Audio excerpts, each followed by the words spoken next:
Hi,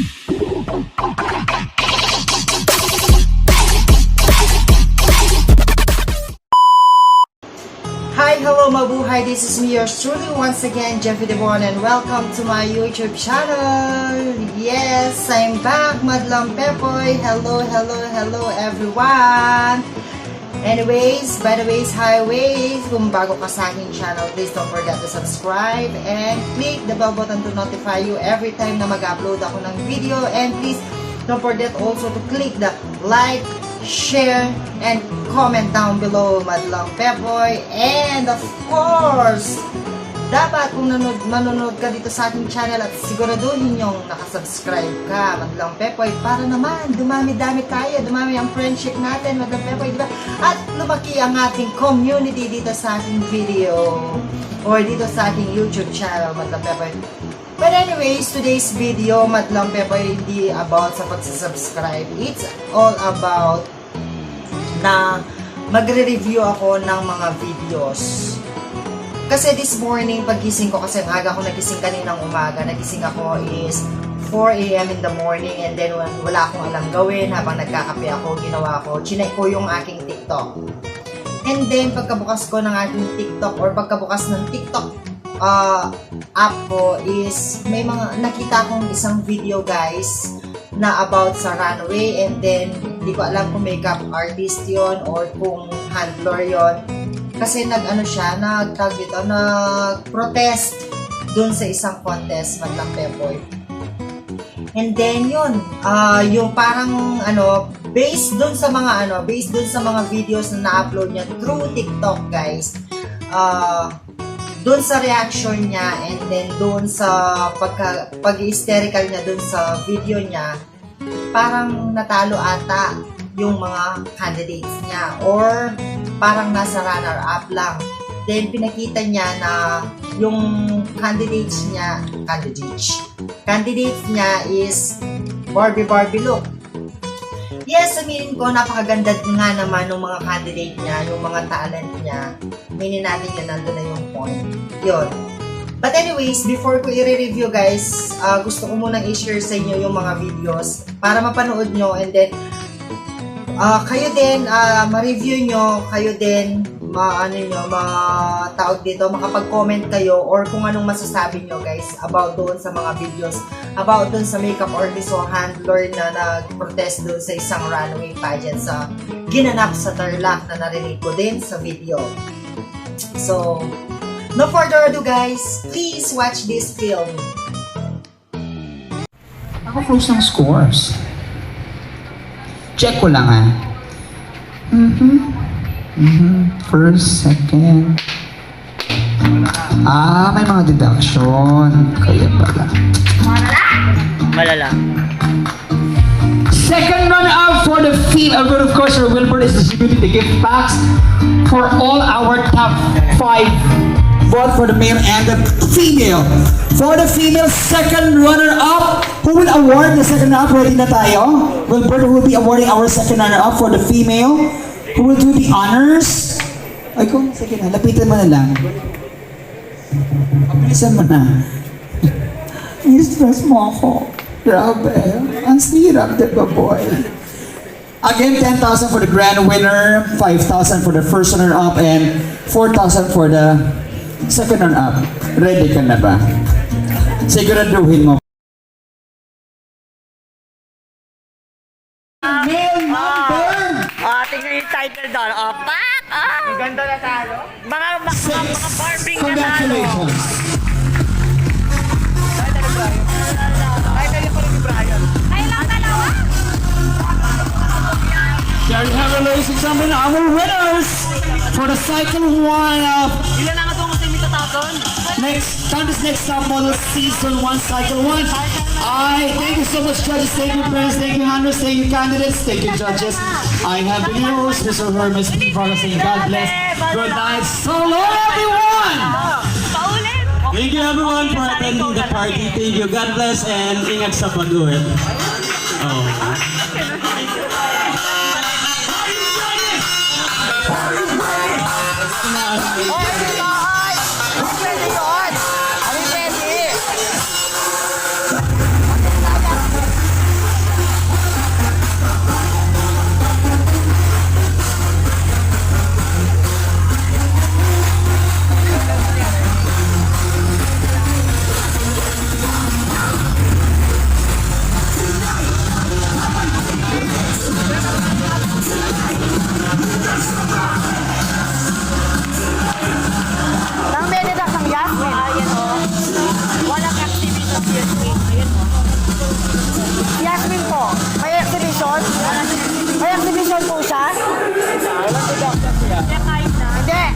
Uwi ng salitang judge.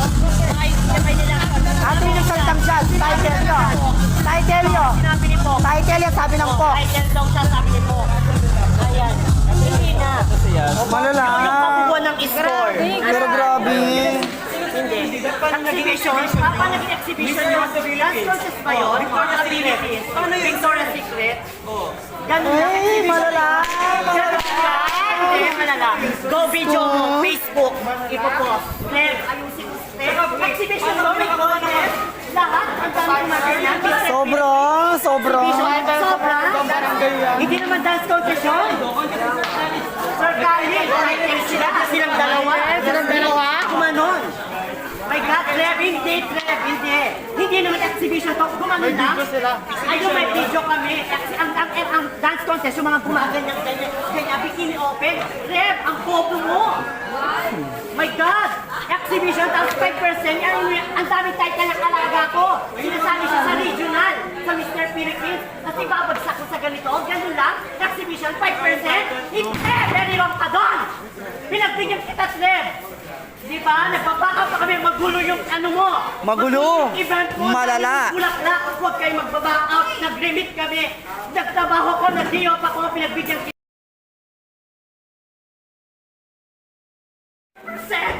Ilang taon si Justin? Ilang taon si Justin? Ilang taon yung legal age? Ilang taon yung legal age? Ilang taon yung legal age? 18. Nga, 70. Jasmine, are you 18 daw, mother? Mother, 18 yung legal age, pinagpinta mo din kanina. 17 years old, ayan ang nanay niya. Ayan, mapupost yan sa Facebook. Ang ginawa mo, ayan, tutok me. Ito yung organizer, ayan, si Trev. Ayan, ipopost ko sa Facebook to. Walang social distancing. Ayan, wala kang permit. Ipopost ko sa Facebook to Trev. Nag-remit kami, 3-5, lahat. Iluluto mo? Oh my goodness. Hakot award ang mga alaga ko. Nasa kanila yung mga major, mga best in ano.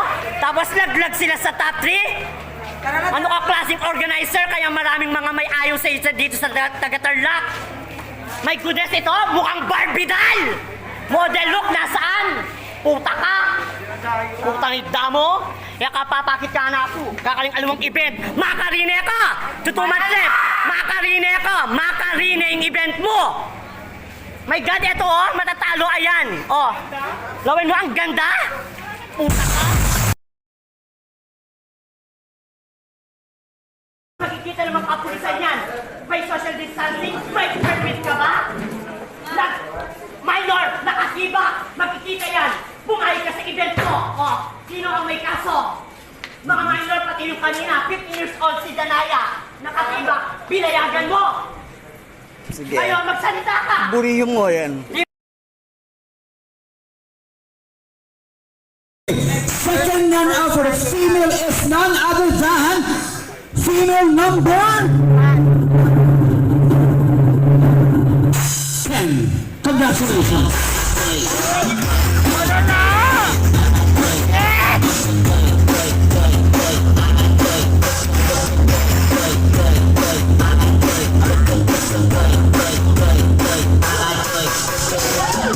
The second runner-up for the male is Malala.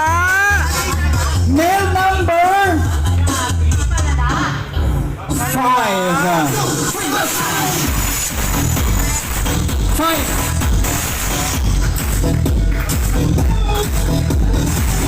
Let's go on to the first runner-up. For the first runner-up for the female, we have female number 4.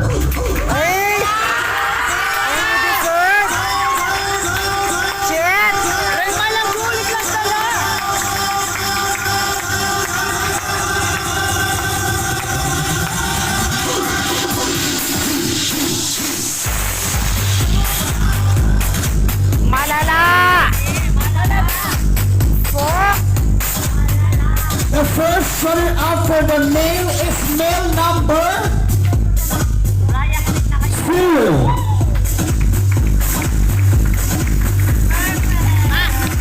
Ito na lang ako para deduction tayo ng lalaki. Ano?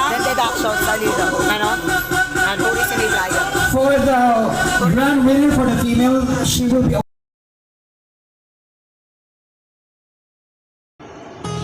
Yes! I'm back, Madlang Pepoy! Dahil napanood na nating pare-pareho yung mga videos or yung mga clip na na-upload ko dito sa aking video.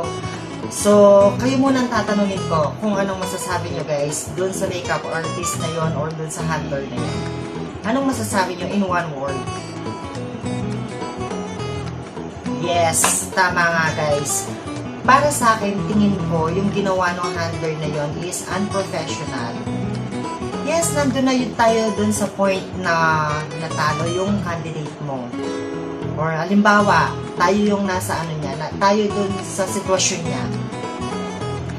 Of course, pag natalo yung candidate natin, and then alam natin, pangmalakasan yung candidate natin, and then alam natin na panghakot award yung candidate natin. But then again, it's a competition. Not all the time, guys. Not all the time, Madlang Pepoy, na nanalo yung talent natin or na nanalo yung mga candidates natin na sinasali natin sa isang competition. May time na hindi para sa'yo, may time na matatalo ka, or may time na hakot award ka o sa'yo lahat ng award, pati title award, kung pwede lang, pati runners up, sa'yo na kung talagang super blessed ka sa contest na yun, di ba? Sabi nga ng iba, kung sa'yo nakapunto talaga yung star, sa'yo yung star at ikaw yung mag-shine. Di ba? So, base dun sa pag-skandalo nung makeup artist na yon or nung handler na yon, is yun, para sa akin, is unprofessional yung ginawa niya. At the same time, hinamon niya pa yung organizer. And then one thing, kung ano-anong pinagsasabi niya, parang something na binura pa niya yung handler yung binantaan pa na wag silang makikita, kung saan man niya makikita, may matitignan siya. Yun, ganun parang yung gigil na gigil siya na ginaganyan-ganyan niya yung table. So dun pa lang. But pero one thing na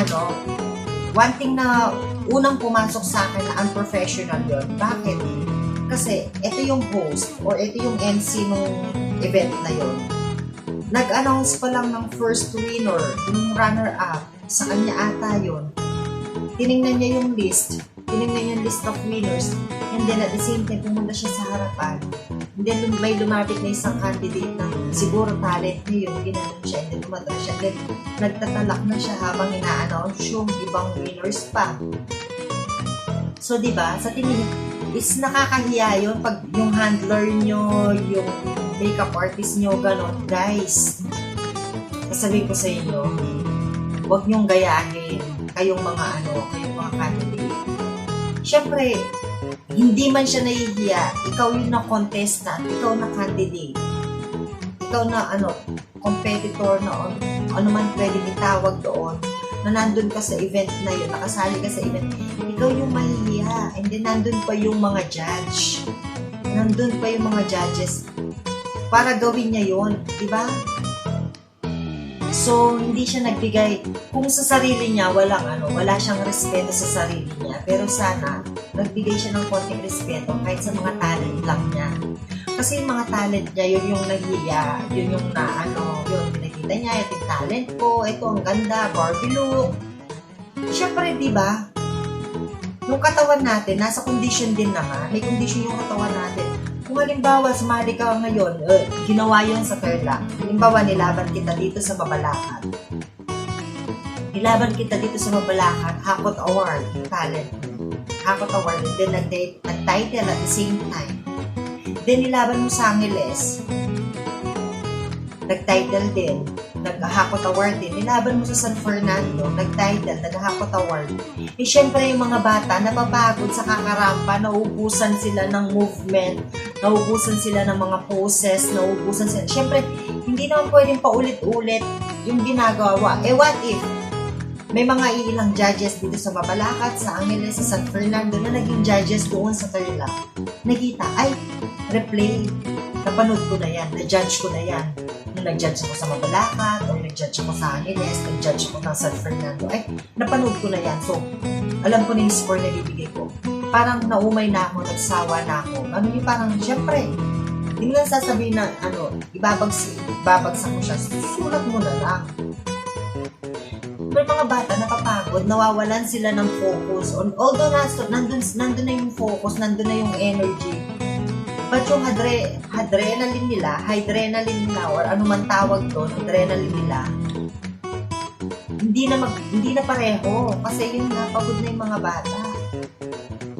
Kung siya super hyper, kasi nagme-makeup, mga rampa, naglalakad, ilang mga kategorya yon kung gagawin nila.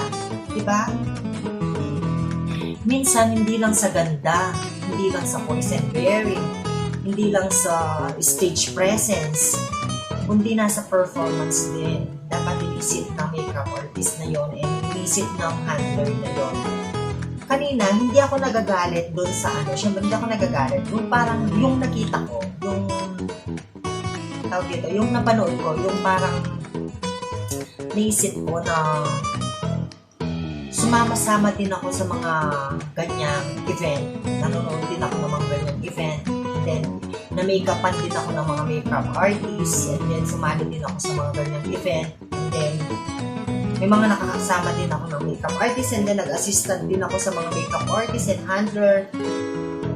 At the same time, ako din, nag-makeup na din. Nag-makeup. Pero, wala akong nakita sa mga kasama ko or kahit sa sarili ko. Hindi ko na inaano yung sarili ko. Hindi ko na sinasali kasi baka isipin na inaangat ko yung sarili ko. Sa mga nakakasama ko na lang sa iba. Walang ganon. Wala akong nakitang ganon. Oo, nandun na magaganda din yung mga kasama, magagwapo. Pero may natatalo din sila. Pero wala akong naririnig na ganong reaction. So, yun. Kung mapapanood man nung makeup artist or yung handler na yon, I'm very very sorry kung kinuha ko yung video mo or kinuha ko yung mga clip mo sa TikTok, sinave ko sa phone ko, and then in-upload ko dito sa YouTube ko. You can message me anytime, you can DM me anytime. Kung kinakailangan kong i-delete ko po. Kung kinakailangan kong alisin ko. Wala akong intention na kunin or nakawin. As a vlogger, gusto ko lang i-review yung video mo, and then gusto ko lang i-review yung reactions mo, and then gusto ko lang din i-review yung attitude and behavior mo na nakita ko through your clip. Wala akong ibang masamang intention doon sa kung ano mang meron, kung ano man ganap doon sa event na yon. Wala akong intention na dayain yun, or wala akong intention na ipahiya ka, or wala akong intention na ikalat ka, ipag-viral ka. Yun. Through my heart, from my heart, na yun nga, sinasabi ko sa'yo, hindi ko intention na ipahiya ka through social media. Nire-review ko ang video mo, at least kung mapanood mo yung review ko at marinig mo kung anong sinasabi ko, yes, I can say I am not a professional person to review your clips or your film or your videos through TikTok.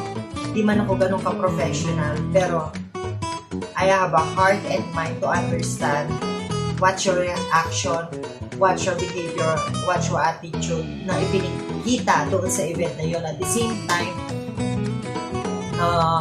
sa organizer, sana kinausap mo siya at hindi mo siya pinahiya sa mga maraming tao, and then nandun pa yung mga judge niya, nandun pa yung mga naging judges. What if gumawa siya ng another event, sino pang magtitiwala sa kanya? Sinira mo na siya sa maraming tao, diba? Wala na. So, as you na kayo as a makeup artist, as a handler, kumikita kayo